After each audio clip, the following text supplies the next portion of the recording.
1. 일본인의 특성과 역사적 배경. 일본은 독특한 역사적, 문화적 배경을 가진 나라로 오랜 역사와 깊은 전통을 자랑합니다. 일본의 역사적 기원은 기원전 300년경으로 거슬러 올라갑니다. 이 시기부터 일본은 자기만의 독특한 문화를 발전시켜 왔습니다. 일본은 인도와 중국 그리고 한국 등 여러 문화권과의 접촉을 통해 점차적으로 발전을 이뤘으며 특히 불교, 유교, 신토와 같은 다양한 종교적 영향을 받아왔습니다. 일본의 문화와 사회는 집단주의적 성향을 지니고 있으며 이는 일본 사회의 핵심적인 가치 중 하나입니다. 가족 중심의 사회 구조와 그에 따른 충성심과 책임감은 일본인들이 중요시하는 덕목이었습니다. 특히 일본은 전통적으로 무사도와 같은 가치관을 중요하게 여겼으며 이는 사무라이 계급을 중심으로 한 전통적 가치로 자리 잡았습니다. 무사도의 핵심 가치는 충성, 용기, 명예였으며 이러한 가치관은 일본 사회의 다양한 분야에 영향을 미쳤습니다. 일본의 제국주의적 성향과 확장주의. 19세기 후반, 일본은 서양 열강들의 제국주의와 맞서기 위해 근대화를 시작했습니다. 메이지 유신 1868년은 일본이 서양의 문물을 받아들이고 군사력을 강화하는 중요한 전환점이었습니다. 이 시기 일본은 산업화를 이루고 근대적 군사력을 구축하면서 세계에서 강대국으로 자리 잡고자 했습니다. 일본은 국토 확장과 자원 확보를 위해 제국주의적 성향을 드러내기 시작했습니다. 이때부터 일본은 아시아 대륙으로의 군사적 확장을 추진하게 되었습니다. 일본의 제국주의는 근대화된 군사력을 바탕으로 이루어졌습니다. 특히 일본은 청일전쟁 1894-1895을 승리로 이끌며 한국을 식민지화하게 되었고 일본의 군사적, 경제적 영향력을 확대해 나갔습니다. 러일 전쟁 1904-1905에서도 일본은 승리하며 국제적 군사적 강국으로 자리 잡았으며 이를 통해 한국과 만주를 포함한 대륙 지배를 강화했습니다. 일본은 한국을 1910년에 합병하면서 아시아에서의 패권을 확립하게 되었습니다. 제국주의 일본은 식민지 지배를 통해 자원의 확보와 군사적 거점을 얻었으며 이를 통해 경제적 번영을 이루려 했습니다. 일본은 인도차이나 반도와 중국 그리고 한국 등지에서 정치적, 경제적 압박을 강화하며 일본 중심의 아시아 질서를 만들어가려 했습니다. 이러한 확장주의적 성향은 일본이 동아시아에서의 주도권을 쥐기 위해 한 끊임없는 전략적 추진을 나타냅니다. 일본의 문화, 전통, 가치관. 일본은 오랜 역사 동안 자기만의 고유한 문화를 형성해 왔습니다.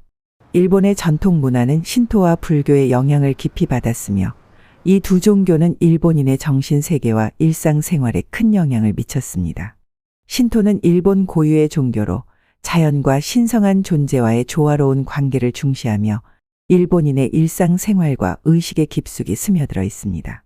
신토의 가르침은 자연과 조화롭게 살아가는 것을 중요하게 여기며 이는 일본인들이 자연을 존중하고 환경과의 관계를 중요시하는 이유 중 하나입니다. 불교는 일본의 문화에 깊은 영향을 미쳤으며 특히 명상과 일상 속의 평화와 조화를 추구하는 가치관을 제공합니다. 일본의 정원, 건축물, 예술 등은 불교적 영향을 강하게 받으며 일본인들이 차분하고 내면적인 삶을 추구하는 이유 중 하나입니다. 사무라이 문화는 일본에서 매우 중요한 역할을 했습니다. 사무라이 계급은 명예와 충성을 최우선으로 여겼으며 무사도는 일본 사회의 기초적인 가치관으로 자리 잡았습니다.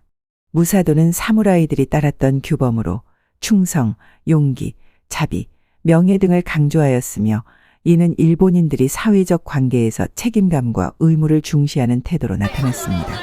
이러한 가치관은 일본 사회에서 질서와 규율을 중시하는 사회적 특성으로 이어졌습니다. 일본인의 국가적 자부심과 국가주의.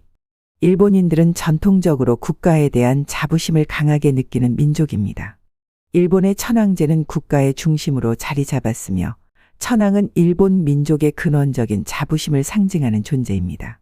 천황제는 일본의 국가적 정체성과 밀접하게 연결되어 있으며 일본인의 국가에 대한 충성을 높이는 중요한 역할을 했습니다. 일본은 천황을 신격화하며 국가의 단합과 충성을 강조했습니다. 국가주의는 일본 제국주의와 깊은 관련이 있습니다. 일본은 근대화와 함께 국가의 권위를 강화하였고 이는 군국주의적 성향으로 발전했습니다.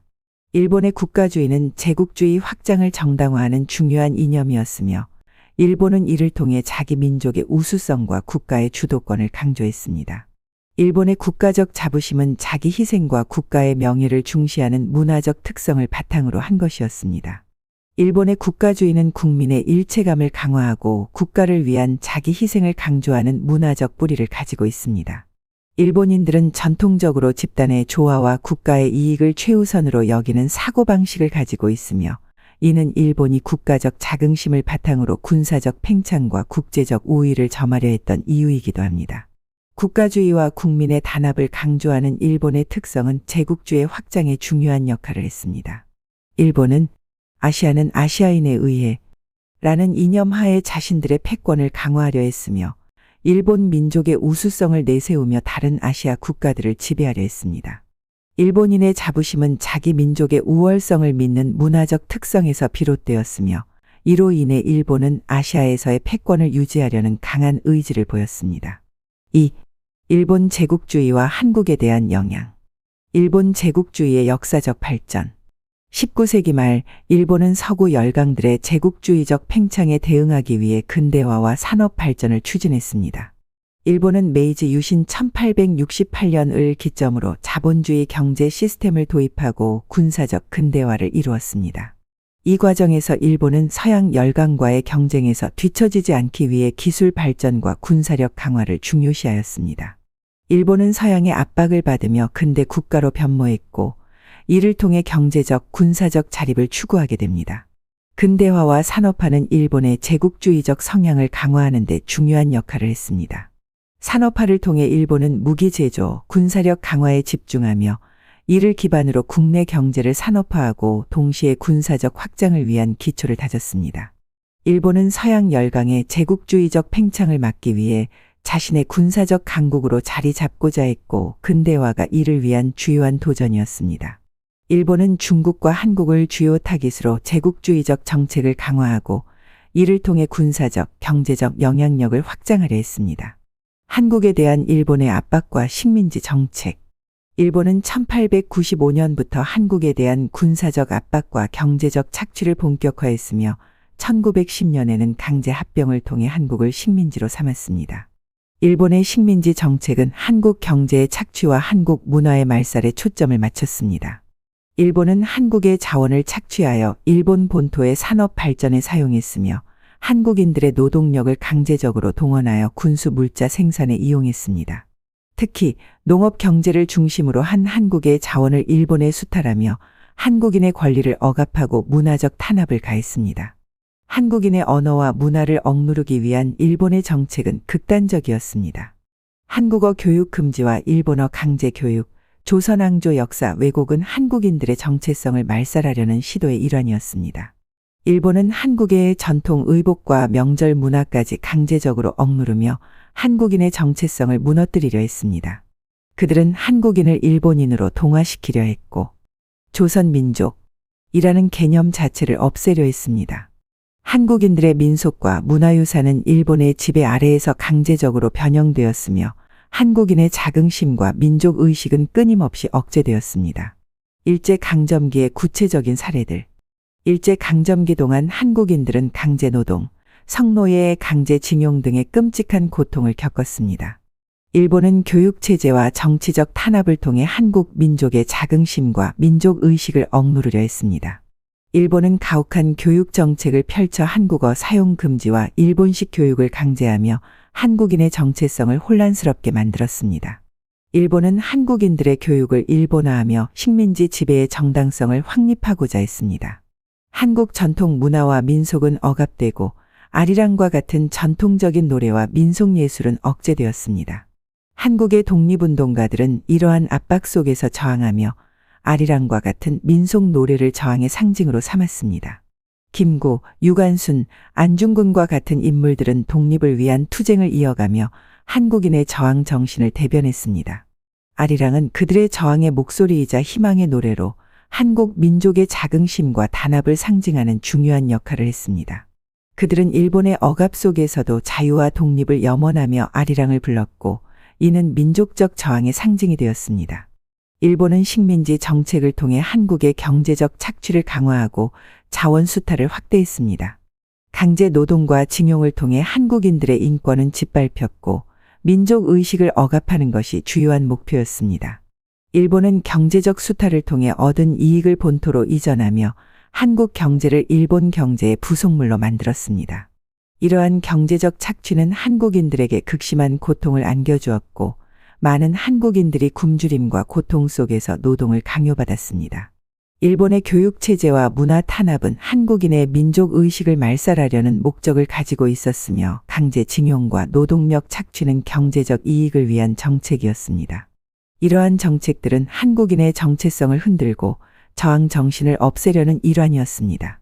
그럼에도 불구하고 아리랑과 같은 민속 노래는 독립운동가들과 한국 민족이 끊임없이 저항의 상징으로 삼은 노래였습니다.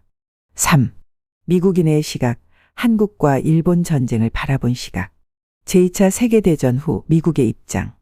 제2차 세계대전 후 일본은 미국의 강력한 군사적 압박을 받으며 완전히 패배한 국가로 전락했습니다. 일본은 1945년 8월 미국의 원자폭탄 투하와 소련의 선전 포고에 의해 무조건적인 항복을 선언하고 제국주의적 야망을 완전히 포기하게 되었습니다. 이후 미국은 일본을 점령하고 군사력을 해체시켰으며 일본 내 정치적, 경제적 시스템을 재구성하기 위해 노력했습니다. 미국은 일본이 다시 군사적 강국으로 부활하지 않도록 철저히 관리하려 했습니다. 일본의 군사적 해체와 평화헌법 채택은 이러한 의도를 반영한 중요한 조치였습니다. 1947년 일본은 평화헌법을 채택하며 전쟁의 부당함을 명확히 하고 군사력을 보유할 수 없게 되었습니다. 미국의 경제적 지원과 정치적 변화는 일본을 민주화시키는 데 중요한 역할을 했습니다. 마셜 플랜을 통해 일본에 대한 경제적 원조가 시작되었고 이는 일본의 산업 재건과 경제 성장을 위한 기초를 마련했습니다. 한국과 일본 전쟁의 외교적, 군사적 의미.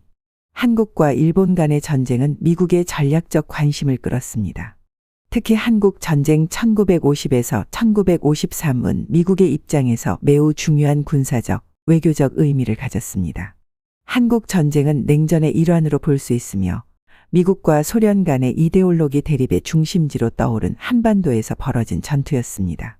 미국은 한국 전쟁을 통해 공산주의의 확산을 막기 위한 전략적 중요성을 인정하며 군사적 개입을 결정했습니다. 한국 전쟁이 끝난 후 일본은 미국의 군사적, 경제적 지원을 받게 되었고 이를 통해 경제 성장을 이루었습니다. 전후 일본은 미국의 군사적 동맹국이 되었고 한국 전쟁을 계기로 미국과의 군사적 관계가 강화되었습니다. 일본은 미국의 군사적 거점으로 자리 잡으면서 미국의 대중국 전략의 중요한 파트너가 되었습니다. 일본은 기지 제공과 군수 지원을 통해 미국의 아시아 전략에 중요한 역할을 하게 되었습니다. 한국 전쟁은 또한 일본의 경제 성장에 긍정적인 영향을 미쳤습니다.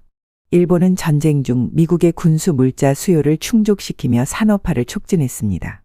특히 일본은 전쟁 물자 생산을 통해 자원과 노동력을 활용하고 이를 통해 경제 성장의 발판을 마련했습니다. 이로 인해 일본은 전쟁 후 급속히 산업화를 이룩했고 세계 경제에서 중요한 역할을 하게 되었습니다. 미국의 시각에서 한국과 일본의 관계. 미국은 한국과 일본을 각각 다른 전략적 가치를 가진 국가로 바라보았습니다. 일본은 미국의 군사적 동맹국이자 경제적 파트너로서 중요한 위치를 차지했으며 한국은 냉전 상황 속에서 공산주의 확산을 막기 위한 방어선으로 간주되었습니다. 일본은 미국의 군사적 거점으로 중요한 역할을 하였고 이를 통해 아시아 대륙에서의 미국의 영향력을 유지할 수 있었습니다. 또한 일본은 자본주의적 경제 모델을 채택하며 미국과의 경제적 협력을 강화했습니다. 반면 한국은 북한과의 대립에서 중요한 전략적 의미를 지녔습니다. 미국은 한국을 자유민주주의와 자본주의의 상징적 국가로 지원하며 한국을 보호하는 전략을 펼쳤습니다. 한국 전쟁을 통해 미국은 한반도에서의 군사적 우위를 확보하고 한국을 방어하는 국가로서 미국의 존재감을 확립하였습니다. 미국은 한국과 일본의 경제적 성장을 지원하면서도 두 국가 간의 군사적 협력을 통해 아시아 지역에서의 안정적인 질서를 구축하고자 했습니다.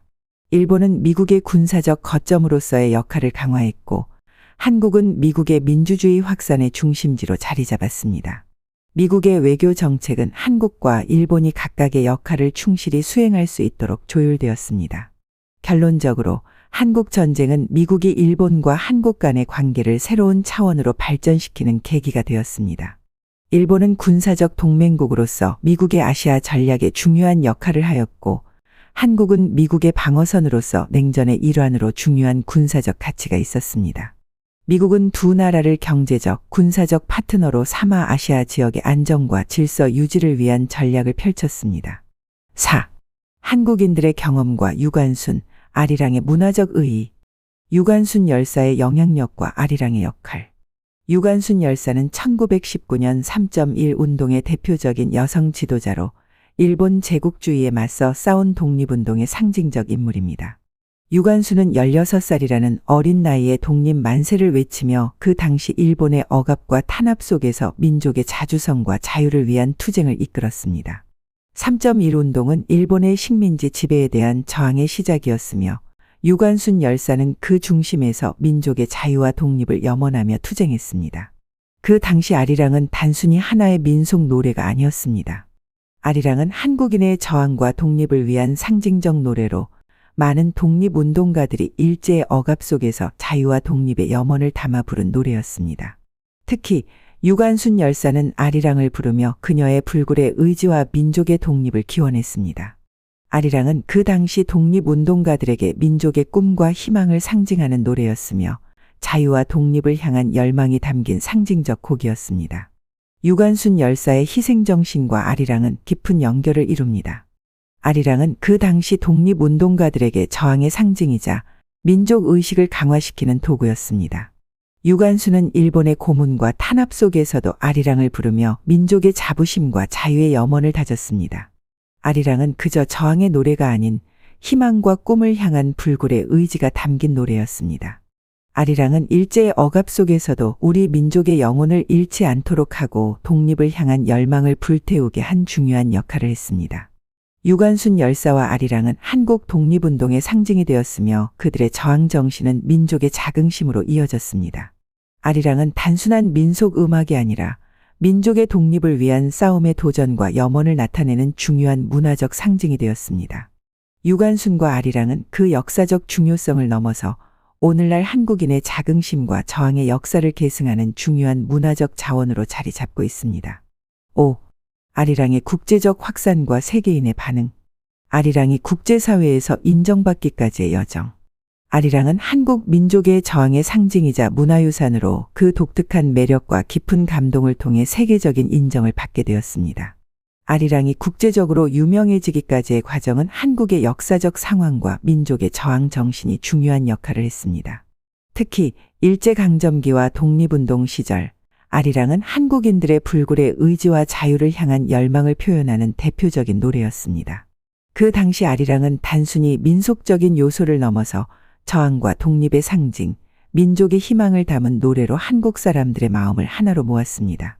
아리랑은 한국이 겪은 고통과 저항을 음악적 형식으로 담아낸 것이기에 한국의 역사적 경험과 민족적 정신을 세계로 전파하는 중요한 역할을 했습니다. 시간이 지나면서 아리랑은 한국을 넘어 전 세계인들에게 감동을 주는 음악으로 자리 잡게 되었습니다.